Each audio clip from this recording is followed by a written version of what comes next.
Welcome to Burlap Teachers. Enjoy the video. You begin by confirming facts, the exact folder path, and that you have an administrator account. Once done, open Properties and go straight to the Security tab to inspect the owner and effective permissions. This reveals why access is blocked. Then, launch an elevated PowerShell or command prompt. You will need it to run Tacon and iCackle's commands. Make sure to note the full folder path and the account name you want to grant access to, because you'll reuse them in the next commands.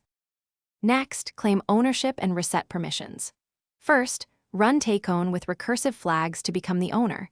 This resolves many locked folder situations.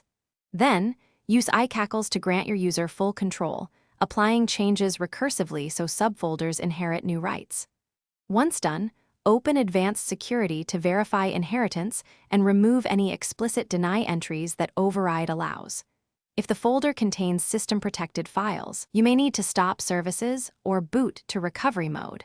Make sure to note any files that resist changes before moving forward. To finish, restart Explorer or reboot the PC so all security tokens refresh, and then test opening, creating, and deleting a file in the folder. If problems persist, boot to safe mode and repeat ownership and iCackle steps.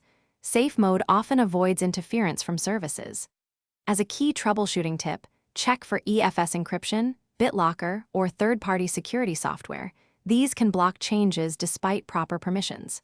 If you see error codes, note them and roll back recent.